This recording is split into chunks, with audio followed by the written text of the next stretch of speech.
नमस्कार मित्रांनो, नवीन माझं मत आपलं आहे नाही केवळ आणि केवळ परमेश्वर पेलो नाही बेची इच्छा झाली नाही. हे मुक्त आनंद समोर आभारी बोलण्याची संधी दिली आणि त्यापेक्षा आभारी म्हणजे की माझी कॉपरायची या ग्रुपपासून चालू झाली. कारण की आता येत होतो, लवकर येणार होतो, थोडासा 5-10 मिनिटं लेट झालो. चतुर्थी होती त्याच्यामुळे मंदिराची तिथे खूप गर्दी होती आणि मी साईडवरून डायरेक्ट इकडे आलो. मित्रांनो, ज्यावेळेस येत होतो रस्ता सापडत नव्हता आणि गेटमध्ये इंटर मारल्यावर मग मला कळलं की अरे इथं आलो होतो मी. कारण की मी ज्यावेळेस स्लिप झालो होतो ना, आणि स्लिप नंतर माझी ज्यावेळेस सॉपरायटी चालू झाली ना, इथं नाईट विजन होती मित्रांनो. 21 डिसेंबर 2019 माझा प्रॉपर डे, आणि त्या दिवसापासून आजपर्यंत मी फिरलेलो नाही. त्याच्यामुळे पण ग्रुपचा आभारी मित्रांनो. आणि आजचा विषय स्लिप कशी टाळावी. नक्कीच सीएम मध्ये आल्यानंतर आता भाऊ म्हणत होते डिनायल पार्ट, माझा पण भरपूर डिनायल पार्ट होता. चेअरमन बोलत होते की मी काय एवढं केलेलं नाही, एवढा पिलेलो नाही, अजून तर जवान आहे, दारू शिवाय तर काय मजा नाही राहा लाईफला, थ्रिल नाही. आणि ते दारू मी फटकेनंतर दिले मित्रांनो, जी मजा दिली ना, जी किक दिली ना, ती अजून पण कधी कधी हवी हवीशी वाटते. कारण की दारूने ना मला डेअरिंग दिली. सगळ्यात महत्वाचं म्हणजे लाजरा बजरा शांत राहणारा, 4 लोकांमध्ये पण आपला सुंकुंडीर राहणारा नयन. त्यावेळेस 90 मारायचा ना, तेव्हा मग माझ्या हातात मी काय पण करू शकतो. आत्मविश्वास मित्रांनो मला दारूने दिला. आणि ज्यावेळेस दारूने फटके दिले ना, त्यावेळेस मला कळलं की यार आता दारू माझं सोल्युशन नाही, दारू हा माझा आता प्रॉब्लेम झाला आहे. कारण की मित्रांनो, मी दारू सोल्युशन म्हणून पित होतो. ज्यावेळेस काही ना काही माझी मनस्थिती खराब व्हायची ना सुरुवातीला, बायको काहीतरी बोललेली असायची, कामावरती काहीतरी किरकिर झालेली असायची, मनासारख्या काही गोष्टी झालेल्या नसायच्या, काहीतरी EMI वगैरे बाउंस झालेला असायचा, फोन यायचा कोणाचा तरी. ज्यावेळेस डोक्याचा आटा फिरायचा ना माझ्या, त्यावेळेस मी जाऊन 90 प्यायचो. आणि ती 90 पिल्यानंतर आहे ना मित्रांनो, मला ती थोड्या टायमापुरती शांतता भेटायची. कारण की डायरेक्ट एवढा नाही झालो मी. सुरुवातीला व्यवस्थित पिली, 1 क्वार्टर 90, विकेंडला, पार्टीला, जेव्हा पाहिजे तेव्हा. झाकण पण बंद करता आलं सुरुवातीला मित्रांनो, की नाही यार आता जास्त झालेली, बायको तरी वाटत असं जास्त होईल. आपले इथे सांगतात ना, वाढत जाणार आजार. जर तसा आजार वाढत गेला ना मित्रांनो माझा, त्याच्यानंतर मी दारू पिऊन पिऊन आपल्या इथे सांगितलं जातं की अकाली मृत्यू आणि वेडेपण. वेडेच्या लाईनीमध्ये होतो मित्रांनो. वेडेपण माझं चालू झालं, माहिती नाही 20% का 30%, पण वेळा तर झालेलो होतो मित्रांनो. चांगल्या घरात जन्मलो होतो, घरच्यांनी जेवढे पाहिजे तेवढे संस्कार दिले होते. का धार्मिक कुटुंबामधले आई वडील, लहानपणापासून सगळं काही व्यवस्थित होतं घरामध्ये. Medium class, lower medium class घरामध्ये शिक्षण वगैरे त्यांच्या परीने जे करता येईल त्यांनी ते केलं होतं मित्रांनो.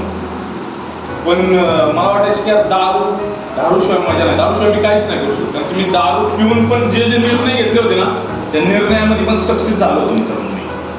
ते निर्णय घेण्यासाठी मला दारूची गरज लागली. आणि शेवट असं झालं की दारूने इतकी भयानक वाट लागली होती. चांगल्या ठिकाणी कामाला, चांगल्या पोस्टवरती कामाला, चांगलं शिक्षण मिळालं, पण दिशा हटपट्टी वाद होतो मित्रांनो. शेवटचे 6-7 महिने इतके भयानक होते माझ्या आयुष्यातले की मला सुधरत नव्हतं काय करायचं ते. मला एकच माझ्या डोक्यामध्ये एकच असायचं की फक्त प्यायची मारायची. कारण की डिलिंग होती माझ्यामध्ये, आत्महत्या करायची, सुसाईड करायची. 7व्या मजल्यावर राहिल्या मित्रांनो, मी टेरेसपर्यंत जायचो आणि मला वरनं जर उडी टाकली दारू पिऊन, बायचान्स जर जगलो मग नंतर कोण सांभाळणार, म्हणून ती डिलिंग व्हायची नाही. पण मी स्वतःला आहे ना दारू पिऊन नंतर ब्लॅकआउट करायचो. का तर मला वाटायचं काहीतरी लेवलमध्ये प्रॉब्लेम व्हायला पाहिजे, काहीतरी मी मारायला पाहिजे, अटॅक यायला पाहिजे, काहीतरी असे माझे थॉट. आता भाऊ म्हणले इन्सॅनिटी, जी इन्सॅनिटी होती ना, हे वेळे पण होतं ना मित्रांनो, ते नंतर भयानक होतं माझ्या आयुष्यामध्ये. आणि आज ज्यावेळेस या प्रवासामध्ये सॉपरायटीच्या मागे वळून बघतो ना, तर खरंच राहू की किती भयानक अवस्था होती माझी, म्हणजे भयानक अवस्था होती मित्रांनो. आणि ए मध्ये ज्यावेळेस आलो नाही, आता चेअरमन म्हणून आणला गेलो, ती परमेश्वराची कृपा होती मित्रांनो, त्याची योजना होती. मला हातपट्टीच्या धंद्यावरती मेसेज मिळाला एचा, तिथनं कॉल केला मित्रांनो. मी कॉल केल्यानंतर मला एचा पत्ता आणि काही मेंबरने फोन उचलला, बोलले असं आहे इथे या म्हणून. त्यावेळेस मी सोमवारची आमच्या दीपिका मीटिंग अटेंड केली. आपल्या इथे बोललं जातं की पहिल्या मीटिंगमध्ये जास्त काय तुम्हाला समजणार नाही, येत राहा वगैरे वगैरे. मित्रांनो, पहिल्या मीटिंगमध्ये मला एवढं तरी कळलं होतं की यार हीच जागा आहे की काहीतरी होऊ शकतं. आपल्या इथं म्हणलं जातं की आखरी अदालत, काहीतरी इथं होऊ शकतं राव आपली. आणि मी त्या मीटिंगमध्ये बसल्या ना जवळ अर्धा ते पाऊण तसं रडत होतो मित्रांनो, की इमोशनल भावनिक स्वभावाचा लहानपणापासून पिलेलो होतो. 7-8-10 दिवस काय आंघोळ वगैरे काय केली नव्हती. पोटाचा मला जबरदस्त त्रास होता आज पण. जॉब रायटिंगमध्ये पण एवढी दारू केलेली मित्रांनो त्याच्यामुळं. आणि ते विड्रॉल चालू होते, बसलो होतो. मीटिंग संपली, बांधवांनी मला मायेचा हात म्हणतात किंवा प्रेमाची मिठी मारली आणि म्हणजे येत राहा. मला कळलं की राव दुनियामध्ये पुढं होईल ना होईल, तर आपलं काय चांगलं होईल. कारण ते सगळे प्रयत्न संपले होते. मी स्वतः माझ्या घरच्यांना म्हणायचो की यार मला आहे ना त्याचे शेवटचे 5-6 महिने होते, त्याच्या आधी मी स्वतः म्हणायचो भावाला, आई वडिलांना की मला याच्यातनं निघायचे राव बाहेर, मला याच्यातनं बाहेर निघायचे राव, मला काहीतरी करा. माझ्या मित्रांना रिहॅब सेंटरला ऍडमिट केलं होतं. मी जाऊन त्यांना तिथून भेटायचं, मला आतमध्ये सोडायचं ना काय. आणि तसंच विषय काढलेला मी हातपट्टीच्या धंद्यावर. एक मेंबर मला म्हणला अरे रिहॅब जाऊन म्हणजे याची मीटिंग कर. आणि हे मध्ये आल्यावरती मित्रांनो जी ताकद आपल्या इथं म्हणलं जातं ना, भातृभाव संघटना, जो प्रेमाचा हात आणि जे भावांचं प्रेम मला भेटलं ना मित्रांनो, त्याच्यानंतर मला कळलं की तिथं आल्यानंतर ना काहीतरी होईना. आपली दारू थांबून का याची गॅरंटी नव्हती. आणखी लय प्रयत्न करून बसलो होतो मित्रांनो. चाकरी आयुर्वेदिक दवाखान्यात गेलो होतो, देवला औषध खाल्लं होतं, बऱ्याच गोष्टी त्या 150-200 रुपयाच्या गोळ्या आई गपचूप त्या जेवणामध्ये टाकायची. नंतर तुम्ही म्हणायचं ते जेवणात नको टाकून मला खायला देतो गोळ्या. मी गोळ्या खायचो मित्रांनो. त्याच्यावर 10 रुपयाचं तोंड असं सुजायचो, कानात अशा गरम वाफा, वॉमिटिंग व्हायची, लूज मोशन व्हायची, भयानक अवस्था झाली होती मित्रांनो. ज्यावेळेस मध्ये आलो ना त्यावेळेस एका आशेचं किरण पाहिजे त्यात काय करत आपल्या आयुष्यामध्ये. आणि माझ्यासारखा दारूला थोडंफार चांगलं व्यवस्थित व्हायला लागलं तर मग लगेच जुने दिवस विसरणार, परत पहिल्यासारखं. मित्रांनो मध्ये आलो परमेश्वर कृपेने 2-3 दिवसांनी दारू थांबली माझी. आणि मी इथे सांगितलं होतं, मी ते अल्कोहोलिक अनॉनिमसचा सत्यमेव जयतेचा प्रोग्राम पण बघितला होता. मी बोललो की नाही राहू दारू पिऊन मिटिंग करायची. मित्रांनो 3 दिवस हार्डली मी दारू पिऊन मिटिंग केली. 3ऱ्या दिवशी माझी दारू थांबली मित्रांनो. दारू थांबल्यानंतर मला एक 8 ते 10 दिवसामध्ये अल्कोहोलिक अनॉनिमसचा परमेश्वर सगळ्या गरजा पूर्ण करतो मित्रांनो. मला लगेच 10 दिवसामध्ये चांगला जॉब लागला, चांगले चालले जॉब लागला. जॉब लागल्यानंतर मी पैशाच्या मागे पळायला लागलो. काम याचे मेंबर मला फोन करायचे मिटिंग नाही कुठे ये मिटिंगला ये येतो राहू. ही म्हातारी लोक आहेत राहू, यांच्या काय नादी लागायचं. आपलं अजून आयुष्य पडलेले, एवढं सारं गमवून आलेलं आपण. समाजामध्ये इज्जत गेलेली, कुटुंबामध्ये इज्जत गेलेली, पैसे कर्ज हे सगळं मला मिटवायचे. हे पहिले मला मिटवायचे. दारू सुटले राहू. इथे सांगत होते मेंटल ऑब्सेशन फिजिकल आलं तशी समजून नाही घेतला मित्रांनो. आजार बिजार तुला ठीक आहे राहू, जायचं गपचूप प्यायची, उतरले का जायचं, खाय बाय करायचं आपलं. आता भाऊ म्हणजे सुपर मीटिंग बाहेर जायचं, इमल हुडका खायचा, तांबा खायची, कल्टी मारायची, हे सगळं करायचं प्लॅनिंग मित्रांनो मला चालू होता. हार्डली 6 महिना मी सोबत राहिलो असतो मध्ये आल्यानंतर.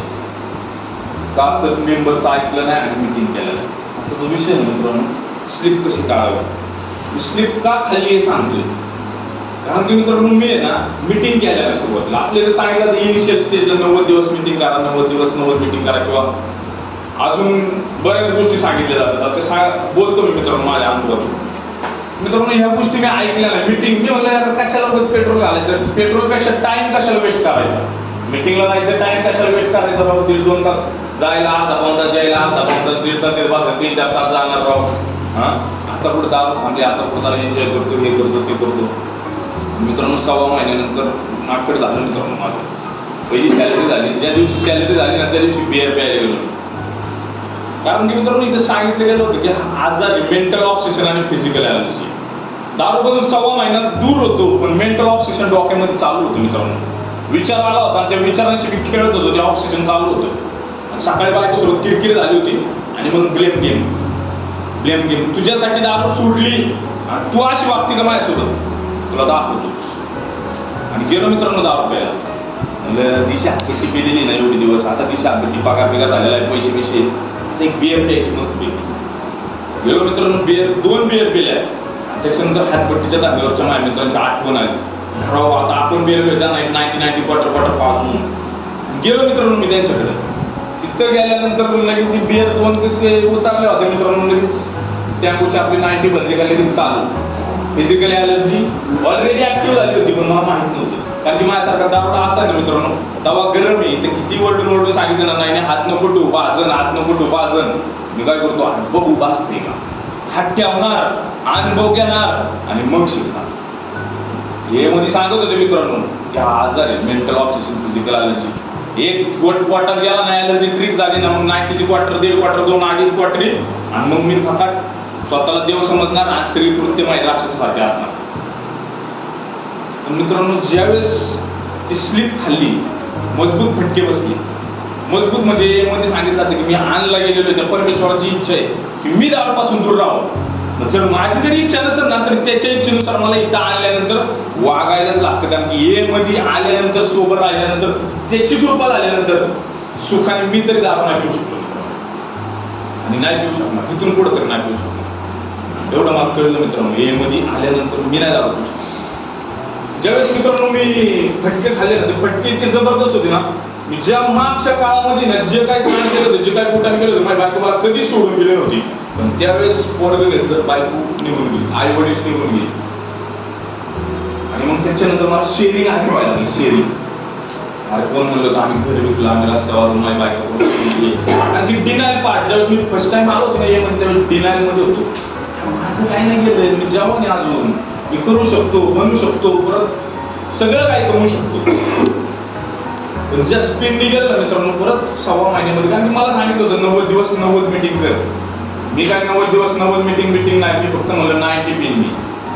आणि मित्रांनो त्या 90 दिवसाच्या तिकडच 90 प्यायला गेलो, क्वार्टर दिलं, आणि जे 6 महिने मी फटके खाल्ले, पहिले 90 दिवस माझे स्लीप मध्येच गेले मित्रांनो. स्लीप एवढी बाहेर होती ना, मला नीट जेवण जात होतं, बॉडी पूर्ण शिवरिंग होत होती. कंटिन्यू मला 24 तास दारू लागायची, 2 वाजता जाग आली, 3 वाजता, आणि दारू अशी लागायची की मला नीट पिता पण येत नव्हती. सगळ्यात महत्वाचं म्हणजे पहिले जेवढे फटके खाल्ले होते मित्रांनो, आणि शेवटच्या आखरे अदालत तिथं पण डिनायल पार्ट म्हणून मी माझा मार्ग दाखवला होता, आलो नव्हतो आणि फटके बसले मित्रांनो. आणि आता भाऊ बोलले की फटके बसल्यानंतर मीटिंग मध्ये कसं काय करायचं. मला मेंबर फोन करत होते आणि मी मेंबरला सांगायचो नाही राव, मी मला लय दारू सोडायची इच्छा आहे राव, मी दारूच्या धंद्यावर बसलो राव, पण मला काय दारू सोडतच नाही असं तसं.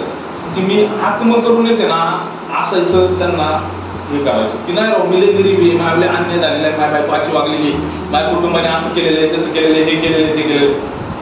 मला फक्त दारू प्यायला कारण लागत होतं, ब्लेम केली. मी नाही पुढे चुकत, ते चुकले म्हणून मी दारू पिते. आणि ज्यावेळेस मित्रांनो मी पैसे संपले, मित्र होते 2-4 जण, ते काय पैसे संपल्यानंतर निघून गेले.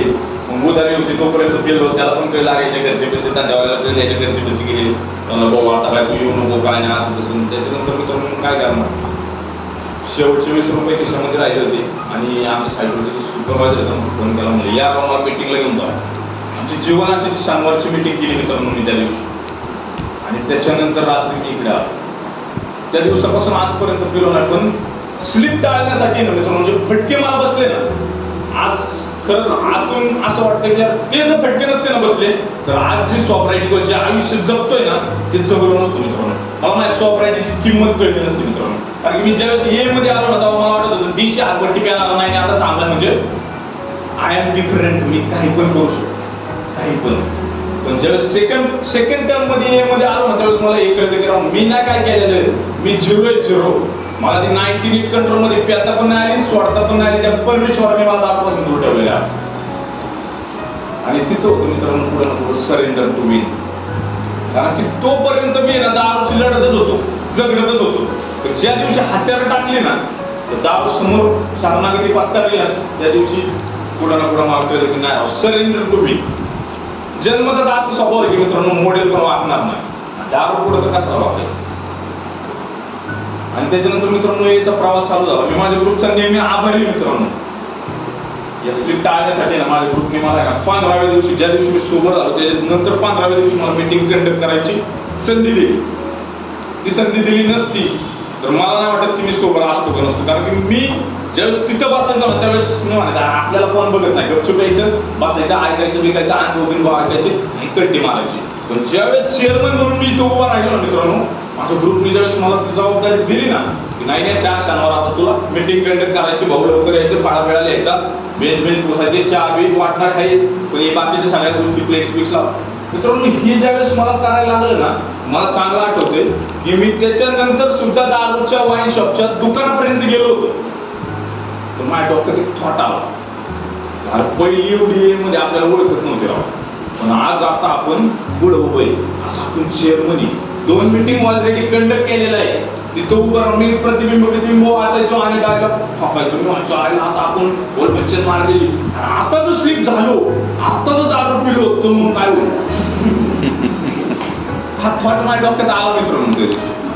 आणि त्याच्यामुळे माझी स्लिप वाचली. का तर सेवा ग्रुपने मला माहीत जबाबदारी दिली की बाबा नाही आता तुला मीटिंग कंडक्ट करायची. त्याच्यानंतर मित्रांनो 1-6 महिने सोबत होतो, पण माझं ऑब्सेशन एवढं भयानक होतं ना, कारण की मला माहिती की मी क्रॉनिक अल्कोहोलिक, क्रॉनिक, मला जास्त बाकीच्या गोष्टींचं एवढं काही ऍडिक्शन नव्हतं किंवा आजही नाहीये मित्रांनो, जास्त गोष्टींचं ऑब्सेशन येत पण नाही. पण दारू म्हणलं ना, दारू तर ज्यावेळेस पाऊस यायचा ना मित्रांनो, तर मी पावसामध्ये पण आहे ना, म्हणजे पावसाचं ज्यावेळेस वातावरण व्हायचं ना, अनाउन्समेंट सॉरी अल्कोहोलिक अनॉनिमस बाहेरून कुठली मदत घेत नाही मित्रांनो. तर नावागतांनी आज ज्यांची पहिली मीटिंग आहे त्यांनी याच्यात काय टाकायचं नाही, बाकीच्यांना तर माहिती. तर मित्रांनो ऑब्सेशन एवढं मला जबरदस्त असायचं ना, ऑब्सेशन समोर मला ना बायको दिसायची, ना पोरं दिसायचं, ना आई वडील दिसायचे. कारण की मी मला मदत सुद्धा समोर आलं ना तरी मग मला काय वाटायचं ना, मला 10 रुपये पाहिजे, 10 रुपये इतकं जबरदस्त दारू नाही माझ्यावरती अटॅक केलं होतं. घरचे तर परवा वैतागले होते मित्रांनो. आणि ज्यावेळेस माझी दारू थांबली ना, 1-6 महिना झाला, मीटिंग कंडक्ट करतोय, सगळं करतोय, 1.5 तास मी आनंदी. त्याच्यानंतर काय, कारण की 1-6 महिना झाला होता, बायको तर काय बोलत नव्हती, 15 दिवस तर माहेरीच होती. मी सोबत आल्यानंतर 15 दिवसात 20 दिवसानंतर ते आली, आई वडील आले, बायको सुनकुंडे असायचे, आई वडील सुनकुंडे असायचे. कांड आयुष्यामध्ये एवढे केले होते मित्रांनो, सोसायटीमध्ये कुठाने केले होते, लिफ्टमध्ये घुसताना सुद्धा ना मला भीती वाटायची मित्रांनो, हा काय बोलेल का, तू काय बोलेल का, याला काय वाटेल का. कारण की मी दारू पण काय केलं होतं ना ब्लॅकआउट मध्ये, मला आज सुद्धा आठवत नाही. मी 6 महिन्याच्या कालावधीमध्ये माझ्या शेवटच्या रॉक बॉटम मी म्हणतो माझ्या आयुष्याची तुम्ही गाठली, तिथं मी जे काही केलं होतं ते मला आजही आठवत नाही. आणि या सगळ्या भीतीच्या याच्यामध्ये परत चिडचिड, त्रास, वैताग या सगळ्या गोष्टींमध्ये चालू होतो मित्रांनो. मला समजत नव्हतं काय करायचं. आपल्या इथे तर सांगितलं तर हॉल्टचा कार्यक्रम, H for hunger, A for anger, L for loneliness, T for tiredness. पोट भरलेलं ठेवा. नक्कीच मित्रांनो, सुरुवातीला तर अशी कंडिशन होती की माझी दिशा हातपट्टी पण माझ्या आतमध्ये असं चालू होतं की जे काय मी हेवी खायला मला लगेच डिहायड्रेशन व्हायचं, लूज मोशन चालू व्हायचं मित्रांनो. महिना तरी माझ्या फक्त वरण भात, इडली बिडली, उडीद वडा नॉर्मल आणि आईस्क्रीम वरतीच काढले मित्रांनो. पण मी पोट भरलेलं ठेवायचं सुरुवातीला, जेणेकरून ना माझी चिडचिड कमी व्हायची, मला सुस्ती यायची. सोबत राहण्यासाठी, स्लिप टाळण्यासाठी मला जे सांगितलं ना ते मी करत गेलो मित्रांनो, पोट भरलेलं ठेवत गेलो. आजही मला माहिती, ज्यावेळेस माझी चिडचिड होती, ज्यावेळेस मी इरिटेट होतो ना, मला सारखे फोन येतात, कामावरती काहीतरी गोष्टी होत नाही, आणि ज्यावेळेस मी माझी नाही चिडला किरकिर करायला लागला, चिडचिड करायला लागला, त्यावेळेस फोन मी जरा शांत ठेवतो आणि पहिले जाऊन काहीतरी नाश्ता करतो, खातो पितो, काहीतरी व्यवस्थित होतो. मला माहिती आहे मित्रांनो, मला त्यात नाही ना शांतता मिळतो. आणि त्याच्यानंतर जे मला डिसिजन घ्यायचे ना, त्याच्यानंतर मला जे कॉल अटेंड करायच्या ज्या गोष्टी करायच्यात ना, त्या मी शांततेने करू शकतो मित्रांनो. माझी चिडचिड कमी होती सगळ्यात महत्त्वाचं. अँगर आपल्याला सांगितलं, राग जास्त कामाचा नाही आणि आपला पहिला शत्रू तोच आहे. रागामुळे सगळ्यात जास्त दारुड्यांचं वाटोळ झालेलं आहे मित्रांनो. कारण की मित्रांनो मी असं आहे की मला जर कोणी ना फक्त पिन लावली ना, बायकोनी फक्त काहीतरी बोलली, आई काहीतरी बोलली, वडील काहीतरी बोलले तर झालं. त्यांना पण दाखवायला, त्यांची पण हे करायला मला दारूच प्यायला लागायची मित्र. आणि जाऊन 90 मारल्यानंतर मग त्याची अवकाश काढायची, त्यांना सगळं दाखवायचं. पण इथं सांगितलं भाऊ राग बिग आला ना, आपला रागापासून थोडं शांत राहा, साईडला जा, त्या सिच्युएशन पासून लांब जा. घरामध्ये किरकिर झाली ना, बाहेर निघून जा, ए मेंबरला फोन कर, त्यांच्याशी बोल. या गोष्टी केल्या मित्रांनो मी इनिशियल स्टेजला. लोनलीनेस एकटा राहू नको, एकटं राहिल्यानंतर मित्रांनो माझ्या डोक्यामध्ये असे 17 विचारायचे. सगळ्यात महत्वाचं म्हणजे मी भूतकाळामध्ये केलेले जे काही कांड होते, जे काही कृत्य होते ना, ते मला लय आठवायचे मित्रांनो दारू थांबल्यानंतर. आणि आता काय, आता परत स्लीप झालो तर, परत दारू पिलो तर ती भीतीला महत्वाची असेल मित्रांनो माझ्या डोक्यामध्ये. आणि त्याच्यामुळे मित्रांनो मी मीटिंग तर सिरियसली करायचो, पण एक अननोन फेअर आणि एक भीती कंटिन्यू माझ्या मनामध्ये कंटिन्यू चालू असायची. आणि एक थॉट माझ्या डोक्यामध्ये आला ना त्या भीतीचा, तर त्या थॉटला जोडून अजून दुसरा थॉट, अजून तिसरा थॉट, चौथा थॉट, पाचवा थॉट, आणि मी लय त्या थॉटशी खेळत राहायचो मित्रांनो. तुम्हाला सुरुवातीला इनिशियल स्टेजला कंटिन्यू होतं सेल्फ टॉकिंग, सगळं निगेटिव्ह, त्याच्यात पॉझिटिव्ह काहीच नसायचं, स्वतःला मोटिवेट करण्यासारखं काहीच नसायचं मित्रांनो. त्यामुळे एकटं राहू नका इथे सांगितलं गेलं. सुरुवातीच्या इनिशियल स्टेजला मित्रांनो मी कंटिन्यू ए मेंबर सोबत होतो. त्याच्यानंतर आपल्याला टायर्डनेस, मला काय वाटतं टायर्डनेस म्हणजे मी 16 तास काम करतो, आमचं सायकल स्लॅबनी पासून त्या दिवशी संध्याकाळी थकल्यानंतर जातो, तो तर टायर्डनेस आहेच आहे. पण मी जो विचार करतो ना, जर घरात जरी बसून असं ना बेडवरती, तरी पण डोक्यामध्ये ना कंटिन्यू विचार. नॉर्मल लोकांच्या डोक्यामध्ये काहीतरी दिवसाकडे 60,000 विचार आहेत. माझ्यासारख्या आवडते तर 1,00,000 1.5-2 लाख येत दिवसात. आणि एक विचार आला ना, विचाराचं नुसतं खेळत राहायचं. तो टायर्डनेस लय जबरदस्त होता मित्रांनो. मी जेव्हा सोबर झालो मला आठवतं की मी बेडरूमची कडी लावायचो, बायकोला म्हणायचं डिस्टर्ब करू नको, पोरगं आई वडील तिकडं, आणि मी गोधडी घेऊन झोपायचो. मी दुपारी 2 वाजता जाऊन झोपलो ना मित्रांनो, तर मी दुसऱ्या दिवशी सकाळी 6 वाजता उठायचो. माझं चादर वली झालेली असायची, माझं बेडशीट वलं झालेलं असायचं घामानी. इतका डेंजर मी विचारांशी खेळायचो मित्रांनो. सुरुवातीच्या काळामध्ये इनिशियल स्टेजला माझे विचार असे होते, दारूबद्दल एवढा विचार किंवा या स्लीपबद्दल परत पडेल का, परत फटके पडतील का, या गोष्टींबद्दल असं होतं की मला असं वाटायचं की यार मी जर दारू पिलो तर काय होईल. तो विचार करून करून माझ्या स्वप्नामध्ये कितीतरी वेळा मित्रांनो मी दारू पिलेलो स्वॉप रायटिंगमध्ये, आणि टच करून पाहिजे राव नाही स्लीप जातो गेलो राहू दारू. बऱ्याच मेंबरांना स्वप्न पडतं मित्रांनो, मला तर लय स्वप्न पडायचं मी दारू पिलो राहतो. आणि सगळं चालू होतं मित्रांनो, पण जी काय मनाची शांतता म्हणतात ना, पीस ऑफ माइंड, आणि कोणी काय म्हणजे सांगितलं ना happy Joy and free life, ते नव्हतं मित्रांनो मला. One day at a time होता, करत होतो, मीटिंग करत होतो, सगळं काही पुढे चालू होतो. पण ज्या दिवशी ना मित्रांनो परत पुढे ना पुढे ना दारूची भीती वाटायला लागली. सगळ्यात महत्वाचं म्हणजे आजही दारूची भीती वाटते, नाही असं नाही, पण दारूपेक्षा आहे ना आज त्या मानसिकतेची जास्त भीती वाटते. की दारू प्यायच्या आधीची माझी मानसिकता व्हायची ना मित्रांनो, त्या मानसिकतेला घाबरतो मित्रांनो. ज्यावेळेस माझी आध्यात्मिक अवनती होती ना, आणि ज्यावेळेस मला ते ऑब्सेशन चालू होतं ना, आणि दारू प्यायच्या आधीची मानसिकता दारू थांबल्या म्हणजे उतरल्यानंतर ज्यावेळेस मला तो पश्चाताप व्हायचा ना, गिल्ट, स्वतःबद्दलची कीव, सेल्फ पिटी, त्याची लई भीती वाटते मित्रांनो. की दारू न पिता सुद्धा मी इमोशनल हँगओव्हर बघितले माझ्या स्वॉप रायटिंगमध्ये.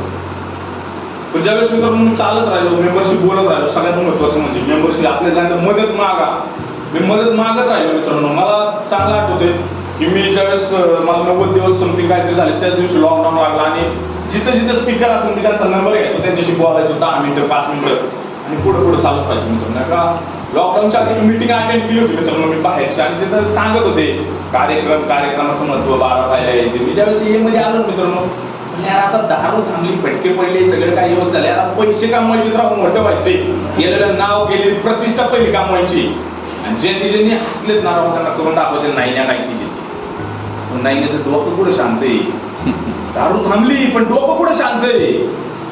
गाडी चालत असताना कोणी जर कट मारला डायरेक्ट डोक्यामधनं कंटिन्यू लगेच शिव्या, एका मागे याला काय आपल्याला असं कसं झालं, इरिटेट, दिवस खराब जायचा मित्रांनो मला.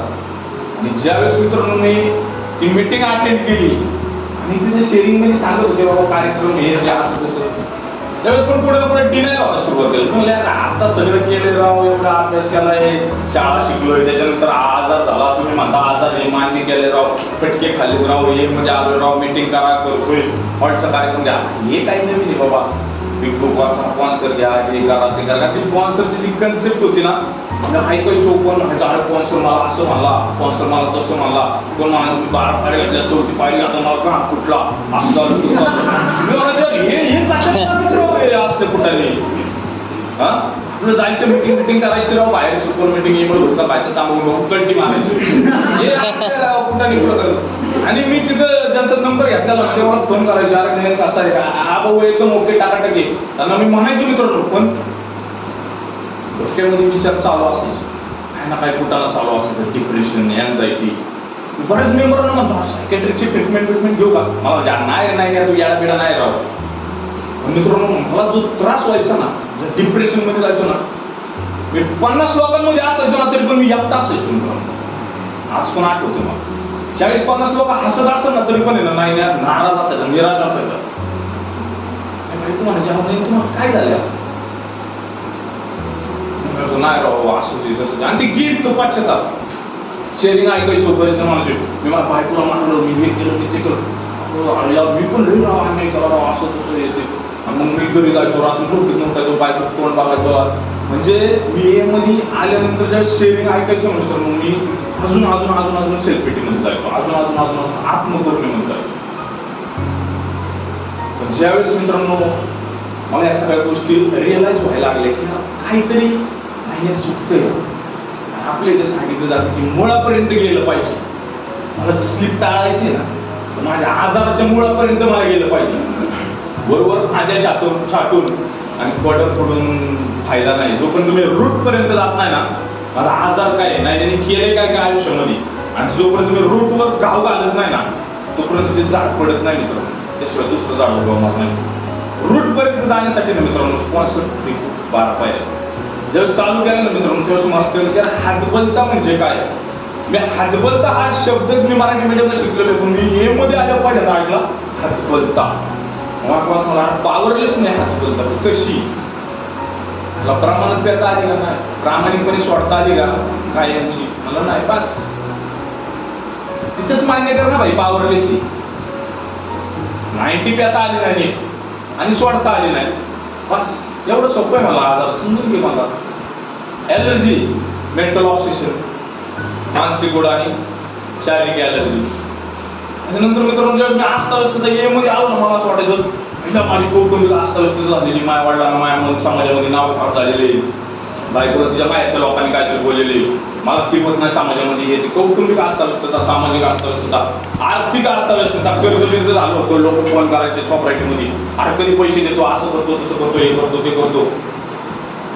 काय फायनान्शियल कर्ज होते असे काय कोण 5-10% घेतले नव्हते किरकोळ होते पण ते त्यावेळेस माझ्यासाठी लय होते मित्रांनो. भौतिक गोष्टी गाडी धंदा होता 2 गाड्या होत्या सगळं गेलं होतं. किंमत नव्हती समाजामध्ये. भावनिक येडावून जायचो एकदम झटका एकदम सरळ चालतोय सगळं काय व्यवस्थित चालतं. कोणी जर काय बोललं ना एका मिनिटात मानसिकता 1 मिनिट पण नाही विदिन सेकंदामध्ये मानसिकता आहे ना संपलं कार्यक्रमच ओके. वैचारिक गोंधळ ही सगळे अस्ताव्यस्तता आहे ना मित्रांनो मला ए मध्ये आल्यावरती सांगितली गेली नाही ना तू दारू पिऊन हे घालवलेलं आहे. ज्यावेळेस मित्रांनो मी खरी माझी अनमॅनेजेबिलिटी बघितली ना ती माझी त्यावेळेस पण चालू होती आजही चालू होती. त्याच्यावरती तिची तीव्रता कमी. सगळ्यात मोठा गेम म्हणजे ना मला भावनोद्रेक आटोक्यात ठेवतो. हा इमोशन्स आहेत ना मित्रांनो इमोशन्स. राग आला ना मला असं वाटतं याला तरी संपून टाकी नाही तर मी तर संपतो. पुढचा विचार नाही त्याचं आयुष्य बरबाद होईल का माझं आयुष्य बरबाद होईल का माझ्या मागं बायका पोरेल काय डायरेक्ट टॉकाची भूमिका डायरेक्ट टॉकाची भूमिका. आनंद झाला ना मला वाटतं माझ्या साधून शिकवणच नाही मी ते भारी येईल. राग आला तरी 10 रुपयाला आनंद झाला तरी 10 रुपयाला दुःख झालं तरी मला असं वाटतं राव मीच एकटा असा ना इतका मासून एवढा गरीब राव मी लोकांसाठी एवढं केलं याच्यासाठी एवढं केलं त्यासाठी तेवढं केलं. लोकांनीच माझ्या अन्याय केले राव. लोकांनी सदैव माझं वाटोळं चितलं. मी राव कोणाबद्दल मनामध्ये ना कोणाबद्दल वाईट सुद्धा विचार केला नाही तरी पण माझंच का वाटोळं स्वतःला पोसत राहणं दुःख वैफल्य भीतीग्रस्त कंटिन्यू. आता परत 10 रुपये का 10 रुपयाला काय होईल परत काय आणि त्या मध्ये आल्यावर ऐकायची मित्रांनो मला मेंबर घेऊन जायचे माझ्या असं सतत त्याकडे जायचे आपल्याला स्लिप झालेल्या मेंबरची अवस्था बाबाचो डेंजर काम आहे. स्लिप नाव व्हायचं काय बी होते तिकडं स्लिप नाव व्हायचं 1 डे असं मला. पण हे काय विचार माझ्या हातात नाही मित्रांनो. एका सेकंदामध्ये ना आटा फिरला ना डोक्याचा संपलं. आणि मित्रांनो ज्या वेळेस ना मी ते अस्ताव्यस्तता बघितलं ना इतरांच्या उपयोगी पडू शकत नव्हतो. स्वतःच्या उपयोगी मला पडता नाही आलं, इतरांच्या काय उपयोगी पडणार आहे मी? सॉफ्टरायटी मध्ये मी माझ्या विचारांशीच खेळत राहायचो, दारू थांबली नाही याची, काही विचारांशीच खेळत राहायचो नुसता कंटिन्यू. स्वतःच्या उपयोगी पडू शकत नाही ना सॉफ्टरायटी मध्ये, दुसऱ्यांच्या काय उपयोगी पडणार आहे? आत्मकरुणा, सेल्फ-पिटी, स्वतःला पोचत राहणं, या सगळ्या गोष्टी जास्त अनमॅनेजेबिलिटी कंटिन्यू चालू होती मित्रांनो माझ्या डोक्यामध्ये. ज्यावेळेस कुठं ना कुठं समजून घेतले ना, त्यावेळेस मित्रांनो पुढं आमचा थॉट आहे की परमेश्वर आमच्या अंतरंगातच होता, त्याच्या पुढे झोपायला लागलं, त्याची मदत मागायला लागली, इच्छा जीवन त्याच्यावर सोपवायला लागलं मित्रांनो. कारण की मला असं वाटायचं की यार मी सगळं काय करू शकतो, सेल्फ विल रन राईट. भाई नाहीने जिथे जिथे इच्छा चालवली ना तिथं तिथं नाहीण्याचा गेम झालेला आहे. की मला वाटायचं की यार हा गेम मी खेळतोय. पण नाईनेला हा आजार व्हावा हे काही नाईनेच्या हातात नव्हतं, पण रिकव्हरी माझ्या हातामध्ये 100%. पण रिकव्हर ठेवणारा परमेश्वर आहे हे एरियामध्ये आले होते मला कळलं. आज मी जास्त एफर्ट घेत नाही मित्रांनो माझ्या सॉफ्टवेअरसाठी. आजकाल रोज मिटिंग होत्यात असं पण नाही, रोज स्पॉन्सर सोबत बोलणं होतं असं पण नाही. पण मी आज का सोबत आहे त्यांनी मला दाखवापासून लांब ठेवले. नुसतं हॉनेस्टी वागण्याचा प्रयत्न करतो, प्रामाणिक राहायचा प्रयत्न करतो आणि कृती करायचा प्रयत्न करतो. कारण की अपेक्षा नाही, पहिले अपेक्षा असायच्या परमेश्वराकडनं. कारण की परमेश्वराचा माझा व्यवहार होता मित्रांनो. मी ज्यावेळेस मंदिरात जायचो ना तेव्हा देवाला म्हणतो, जेव्हा तुझ्या दानपेटीमध्ये 100 रुपये टाकतो मला 10वीला एवढे मार्क पडू, तेव्हा मला असं जॉब लागतो. अजून पण बऱ्याच गोष्टी बोललेलो आहे मित्रांनो. फक्त व्यवहार होता, व्यवहार, बॉन्डिंग नव्हतं.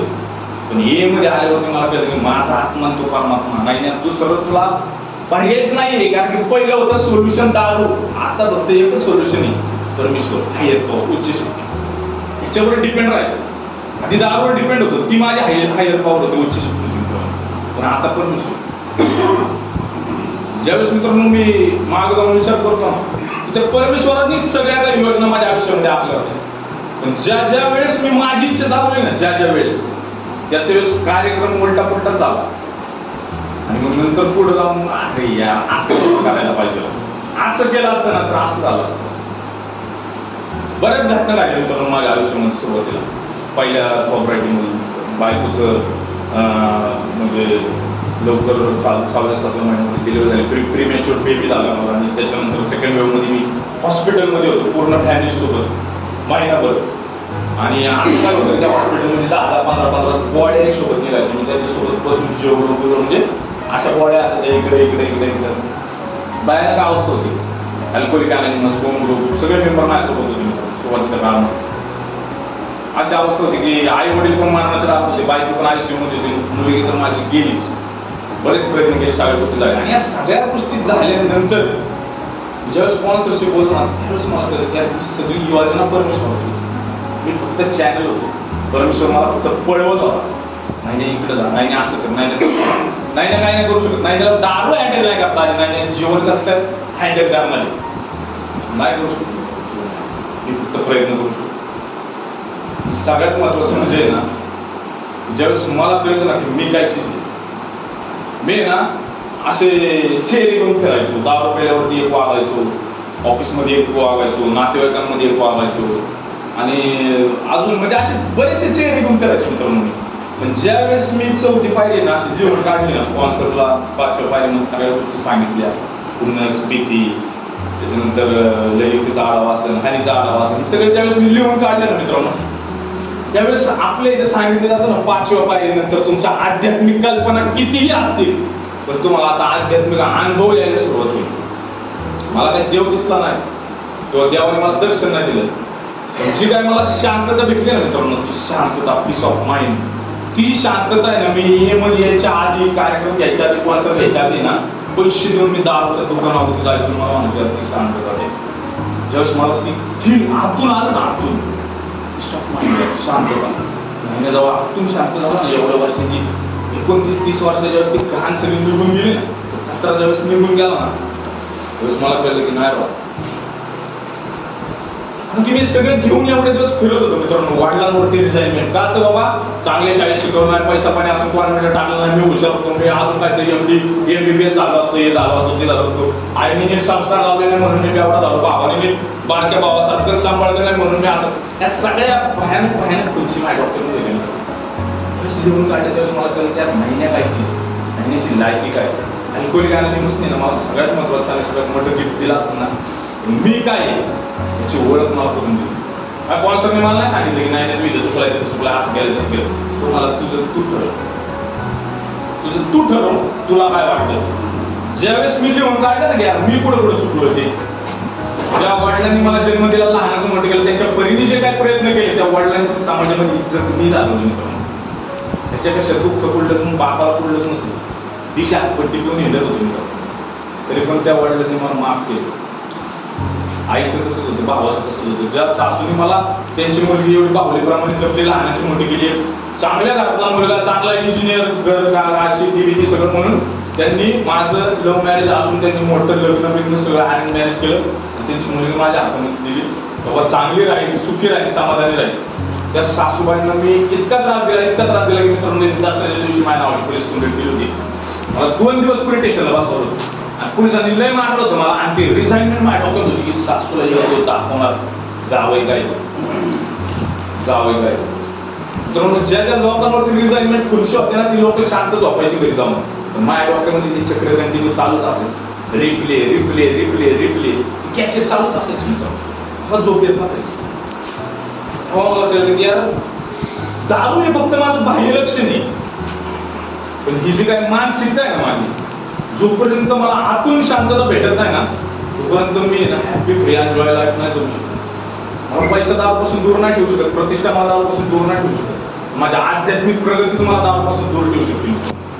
आणि ज्यावेळेस मी अनुभव घेतला त्या शांततेचा त्यावेळेस मला कळलं की यार ही शांतता विकत घेण्यासाठी मी पैसे द्यायचो दारूवाल्याला आणि ती दारू प्यायचो आणि ती दारू पिल्यानंतर थोड्या टाइमवरती मला ती शांतता भेटायची. नंतर परत अजून हौदच घालून ठेवायचं. या सगळ्या गोष्टी ज्यावेळेस मी बघितल्या मला कळल्या. वडापाव सेल्फिटी मध्ये पण गेलो होतो यार खरंच यार आयुष्यामध्ये आपण किती कांड केलेले किती वाईट वागलेले कसा वागलेला असं नव्हतं वागायला पाहिजे.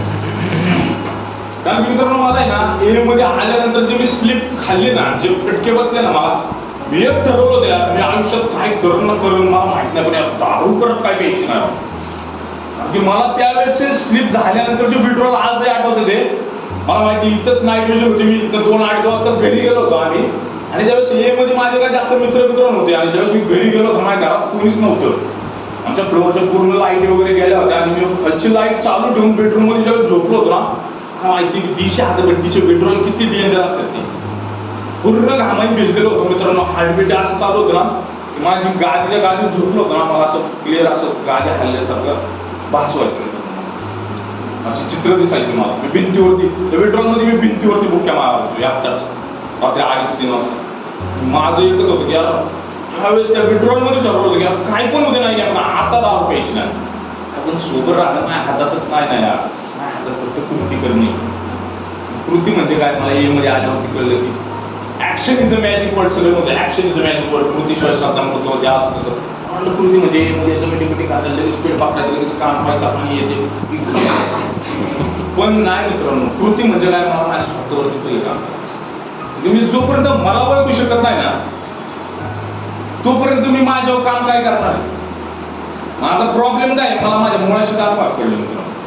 मला शेअरिंग मध्ये फक्त आयडेंटिफिकेशन भेटणार आहे. विकी भाऊ काय बोलले आदित्य भाऊ काय बोलले देव काय बोलले ते भारी भारी बोलले राव माझं पण असं झालं मी तिकडे गेलो होतो असं झालं तसं झालं काय तुला मारलं होतं हे झालं.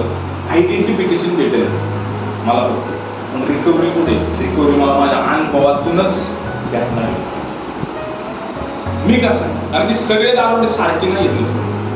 हे मध्ये आल्यानंतर असं मला वाटतं जायला आपलं खालच्या लेवलचं राहू दिशा हातभट्टी केलं खालच्या लेवल पगार येतो. मग मी सुरुवातीला जॉब नव्हता लागला वाटतं ते पडेल ते काम कर असं करत मला आपण पडेल ते काम कसं काय करायचं एवढं मोठ्या पोस्टला काम केलं असं तसं. नंतर मला कळलं की माझे फटके सारखे आहेत.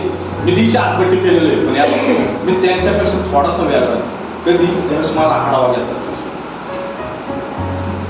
कान तरले केले होते आयुष्यामध्ये. माफिया मागायच्या होत्या हे करायचं होतं ते करायचं होतं काही पैसे द्यायचे होते बऱ्यापैकी. ते काय कोण आपण पर्सनल घेतले नव्हते. Bajaj finance home credit Shriram finance येते ते उलटे पाटे दुकाने क्रेडिट कार्ड वगैरे या सगळ्या गोष्टी चालू होत्या. पण ज्यावेळेस मित्रांनो पुढे गेलो मेडिटेशन असेल 6व्या पायरीचं आजचं 6व्या पायरी 7व्या पायरीमध्ये प्रार्थना वगैरे आणि 8व्या 9व्या पायरीमध्ये ज्यावेळेस मी मित्रांनो पोहोचलो ना आणि जी काही किक मला 9व्या पायरीने मिळली ना त्या 9व्या पायरीनंतर ना मित्रांनो आतापर्यंत मला 10 रुपयाचं ऑब्सेशन आलेलं नाही. माहित नाही लेफ्ट झालंय का काय झालं ते, पण आलेलं नाही, इच्छा पण झालेली नाही. मी या आठवड्यात ना कंटिन्यू काल सुद्धा माझे मित्र दाखवत होते, मी त्यांच्यासोबत बसलो होतो. हे तू चांगलं होते, आधी तू बघितले माझं काम होतं म्हणून मी तिथे गेलो. त्यातला एक जण मला तू एवढा रुपये होता तो आमच्यासोबत बसून तुला नाही होत म्हणलं. मला त्या दारूबद्दल काहीच वाटत नाही आता. का? कारण की जो भूतकाळ मी आहे ना, जोपर्यंत मी साफ करत नाही ना मित्रांनो, तोपर्यंत डोक्यामध्ये गिन गिन गिन गिन गिन गिन गिन गिन भले दारूपासून दूर राहील, पण दारुड्यापेक्षा भयानक वागायला आहे ना, म्हणजे विषय नाही काय. आणि ज्यावेळेस मित्रांनो मी 9व्या पायरीच्या अनुभव त्या सासूवरती माझी रिजायमेंट होती ना, लय भयानक रिजायमेंट होती. मला ना माझ्या बायको जर सासूचा फोन जरी आला ना, माझ्या बायको बाल्कनी जाऊन बोलत ना सासूबत, मला करायचा ना, आईला आता 7-8 वर्ष आले लागला, कशाला शिकवते राहू त्या पोरीला, हिचाही संसार करायला पाहिजे राहू, तिच्या कळत नाही काय पोरला काय दूध पिती बच्ची का, हा असं डोकं आलायचं मित्र. त्याच्यामुळे बायकोवर पण राहा. ज्यावेळेस मी बघितलं ना यार, सासू माझी चांगल्या पोस्टला काम होते, मोठे गव्हर्नमेंट ऑफिसर होते, त्यांना नाही तसं बोललं, नाही तसं दारू पिऊन इतकं वाईट बोललं. ज्यावेळेस लिहून काढलं व्यक्त झालो ना, त्याच्यानंतर ते रिझाईनमेंट आहे ना, डायरेक्ट सेल्फ पिटीमध्ये गेलो. महिन्याला भांगार वागल्या, हे भांगार वागले. आणि मित्रांनो ज्यावेळेस मी सकाळी झोपेत उठायचो ना, त्यावेळेस मला, कारण की लॉकडाऊन लागलं होतं मित्रांनो, आणि मला वाटलं मला एक त्रास द्यायचा राव. मी बायको सोबत वागलो ठीक आहे, आई वडिलांसोबत वागलो ठीक आहे, बाहेरच्या लोकांसोबत, अरे पण जी सासू तिने राव एवढं सगळं माझ्यासाठी केलं, सगळं काही केलं, आणि यार मी इतकं नव्हतं वागायला पाहिजे. मी ज्यावेळेस मित्रांनो वॉशरूमला जायचो ना सकाळी उठून, रोज थॉट यायचा माझ्या डॉक्टरमध्ये, रोज थॉट आहे ना, मला सकाळ सकाळ सेल्फिटीमध्ये आलायचं. पॉसरला म्हणून काय करायला नाही, मला माफी मागायला लागली. 2.5-3 वर्ष आले सासूने माझा नंबर ब्लॅकलिस्टला टाकलेला, बोललो नव्हतं काय नाही. त्यांनी नवीन घरी घेतलं, मला वास्तू शांतीला बोलावलं नव्हतं, काय नाही काय नाही. आलो ऐकूला म्हणलं राव बोलायचं राव. तू म्हणजे अहो दारू सोडली, आता फोनवर बोलताय, ते वेळ पुस्तक घेऊन येताय, हे सगळं ठीक आहे, काय आता मागायचं नाही राव, मला हे करायला लागलं, मला हे करायला लागलं. मी म्हणलं मला फोन लावून दे. ज्यावेळेस मित्रांनो मी माझ्या मोबाईलवरून फोन लावला, ना मित्रांनो, दोन्ही नंबर ब्लॅकलिस्टला होते. ब्लॅकलिस्टला नंबर असल्यामुळे बायको म्हणलं तू फोन लावून दे. तिने मेसेज टाकला, त्यांनी मला संध्याकाळी 6-7:30 टाइम दिला. जोपर्यंत माझं बोलणं होत नाही तोपर्यंत हार्टबीट कंटिन्यू अशी. आणि मित्रांनो शिव्या घ्यायला दारू पण लय सोपं आहे, पण माफी मागायला मला माहिती आहे. मी भले फोनवर माफी मागितली, बऱ्याच अमेंडमेंट समोरासमोर पण केलेले आहेत, पण मी फोनवर पण माफी मागितली ना मित्रांनो. तेव्हा त्यांनी फोन उचलला आणि मी इकडून फक्त एकच बोललो, केलेल्या कृत्यांचा आहे ना म्हणलं मग मी खूप पश्चाताप होतो. त्यांच्या डोळ्यात तिकडे पाणी होते, ते डायरेक्ट तिकडे रडायला लागले मित्रांनो, आणि माझ्या पण इकडे डोळ्यामध्ये पाणी. तो आध्यात्मिक अनुभव आहे ना, मला एक आहे ना, नंबर 1चा खांबा मारला ना तरी भेटणार नाही मित्रांनो, तो एका सेकंदामध्ये मला भेटणार. आणि ज्या वेळेस मित्रांनो तेव्हा मला म्हणले की मग आता काय, आता तर तुमची दारू थांबली, परत पिले तर काय, परत असं बोलले तर काय. मी म्हणलं नाही ठीक आहे, माझ्या साईजचा मला रस्ता साफ करायचा आहे. मी गेला आणि अमेंडमेंट म्हणजे मित्रांनो मला नक्की एवढं तर कळलं की जे केलंय ना आता ते नाही करायचं. चांगलं करण करायला मला माहित नाही, पण कृतीत ना अमेंडमेंट करायचं मला, टू चेंज, आता बदलायचं. भाऊ म्हणत नाही ना परफॉर्म पर्सनॅलिटी चेंज, आता मला बदलायचं, मला पुढं करायचं. मित्रांनो चालत राहिलो, अमेंडमेंट पण बऱ्याच केल्या, भावाच्या असन, बायकोच्या असन, आई वडिलांच्या असन, चुलत्यांच्या असन. माझे चुलते 75 वर्षाचे आहेत आज, म्हणजे खूप म्हातारे झालेले. त्यांना पण दारू पिऊन इतका बोललो होतो, प्रॉपर्टीवर इतकी बाहेर केली होती, त्यावेळेस त्यांची अमेंडमेंट समोरासमोर गेली. चुलते आणि चुलता बसला होता मित्रांनो. 75 वर्षाचा म्हातारा माझ्या गळ्यात पडून रडत होता मित्रांनो, आणि माझ्या डोळ्यात सुद्धा पाणी आलं होतं. कार्यक्रमाची ताकद आहे मित्रांनो. त्याच्यावेळेस अनुभवलं ना मित्रांनो, त्याच्यानंतर मला कळलं की यार नाही ना, दारू काय नाही यार, झिरो आहे झिरो. दारू न पिता सुद्धा आहे ना या कार्यक्रमामधून किक बसली. त्याच्यानंतर मित्रांनो पुढे चालत राहिलो.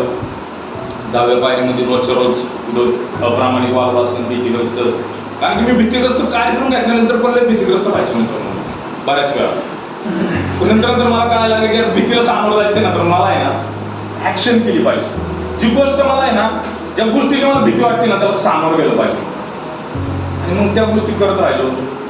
खुर्चीमध्ये आजही कोणासाठी तरी प्रार्थना करतो, कधी कधी आटा फिरतो डोक्याचा, पण व्यक्त होत नाही. चिडतो, रागवतो, पण व्यक्त होत नाही. आज कळतं की व्यक्त व्हायच्या आधी शांत राहिलेलं कधी पण चांगलं होतं. सोडून देतोय, निग्लेक्ट करतो, नाम देणार. बायकोची आईची भांडणं झाली, मला दिसवत नाही यार, सकाळी भांडणार आहे, संध्याकाळी परत एकत्र आहेच त्यांचं. पण मी जर काय मध्ये बोललो, मला जर काय सांगता येत नाही, आपलं पुढं येणं होईल. 11 पायरी फक्त मित्रांनो प्रामाणिक आहे का, पुढं काय बोलते पालटी लपडी केलेली, काय बोलते पालटी धंदे केलेले आहेत. कारण ज्या सेक्टरमध्ये काम करतो त्या सेक्टरमध्ये पैसे पण खायला भेटतात मित्रांनो. पण आज त्या गोष्टी नाही, कारण की कॉन्शियस टोचतो. आज चुकीचं पाऊल उचललं ना मित्रांनो, कॉन्शियस टोचतो, मन खायला लागतो. अनुभव सांगतो मित्रांनो, आम्ही पीएफचं मटेरियल घेतलं आणि काहीतरी बिल झालं होतं. पीएफ कॉन्ट्रॅक्टर मला सात कितना लगाने का यायचा अगर क्या लगाने का जो हो गया वो लगा नहीं, 700-500 रुपये पेट्रोल पाणी खर्च पाणी निकल जाएगा आपला, इमन कुठ पाहिजे सर. ठीक आहे, तिने पावती बिवती दिली मित्रांनो आणि मी 500 रुपये माझी लेवल झाली, बाहेर निघलो, गेलो 60 रुपये मटेरियल टाकलं. पण मित्रांनो मला ना अनमॅनेजेबल फील व्हायला, असता नसतं ना मानसिकरित्या, असता नसतं 500 रुपयाची नोट खिशातच होती मित्रांनो. लिटरली ती 500 रुपयाची नोट आहे ना मला टोचायला लागली, डोक्यामध्ये टोचायला लागली. नाही ना जर कळलं तर साहेबाला, जर त्या पीओपीवाल्यांनी सांगितलं तर, जर त्या दुकानामध्ये परत दुसरं कोण आपल्या कंपनीचं गेलं, त्यांनी जर हेच मटेरियल विकत घेतलं तर, मग हे मटेरियल एवढ्याला घेतलं तर मग हे मटेरियल एवढ्याला कसं काय झालं. हा जॉब तर तुला परमेश्वराने दिलेला आहे भाई. तू अप्रामाणिक तुझ्या मालकाशी नाही, त्या परमेश्वराशी अप्रामाणिक आहे, डिसऑनेस्ट त्या परमेश्वराशी. आता काय मित्रांनो, ती पावती फाडली की आता परत त्याला म्हणतो जेवढे पैसे जाते ना तेवढीच नाही. परत 500 रुपये ना आमच्या सरांना जड होते ना, मला जास्त होते ना, कोणाला काय. पण मित्रांनो ती डिसऑनेस्टीमुळे ना, जी काय आध्यात्मिक आवाज वगैरे काय म्हणतात ना आपल्या ती भूती मित्रांनो, कॉन्शियस टोचतो राव. आज चुकीचं वागूशी ना वाटत, वाईट वागूशी वाटत, मन खातं राव स्वतः. नाही ना आपण एवढा चांगल्या संस्थेमध्ये जातो, चांगल्या कार्यक्रमामध्ये, चांगल्या लोकांमध्ये बसतो उठतो. स्पॉन्सरने एवढा तुला टाइम दिलेला आहे, आज या गोष्टी नाही करायला पाहिजे, अप्रामाणिक नाही वागलं पाहिजे. आणि मग हे आपली 12वी पायरी, सगळ्या पायऱ्या ज्यावेळेस काम करायचं बंद होती त्यावेळेस 12वी पायरी आजही करतो. जे मला भेटले तो वाटायचं प्रयत्न करतो. नक्कीच दिवसातला पुढला 1 तास 1.5 तास नवरात्री बोलत असतो, काय ना काय थोडंफार डिस्कशन चालू असतं. मला जे माझ्या स्पॉन्सरने दिलं ते सांगायचा प्रयत्न करत असतो. स्लिप टाळण्यासाठी मला कंटिन्यू एमध्ये येत राहणे, मीटिंग करत राहणे, बांधवांशी बोलत राहणे. मी असं नाही म्हणणार की मला जर मी काम धंदा सोडतोय, बायका बोलत सोडतोय, माझं काय दुसरं फर्स्ट असं ते सोडून जर मीटिंग करतोय तर नक्कीच ते चुकीचं आहे, मला तरी असं वाटतं. पण इनिशियल स्टेजला रेग्युलर मीटिंग करणं गरजेचं आहे. स्पॉन्सर असेल, बिग बुक असेल, लिटरेचर असेल, या सगळ्या गोष्टी करू नये. आणि सगळ्यात महत्त्वाचं म्हणजे एमध्ये सेवा, एकता आणि मुक्तता या ट्रायंगलमध्ये राहणं गरजेचं आहे. मी हे करतोय, आजही करतोय. आज आयुष्य बघायला गेलं ना तर शांतता आहे घरामध्ये, कारण की मी शांत आहे. घरामध्ये शांतता आहे कारण की मी शांत आहे. सगळं काही व्यवस्थित चाललेलं आहे परमेश्वर. जॉब पण व्यवस्थित आहे मला, त्याच्यानंतर मुलगा, आई वडील सगळं काही व्यवस्थित आहे. एक दिवसाच्या हिशोबाने सॉफ्टवेअर पण वाढत चाललेली, प्रगती पण होत चाललेली. आज मित्रांनो शांतता मिळवण्यासाठी पैसे देऊन 10 रुपयाची गरज नाही भासत. याच्या मेंबरला एक फोन केला ना, 10-15 मिनिटं बोललो ना तरी पण शांत होतो मित्रांनो.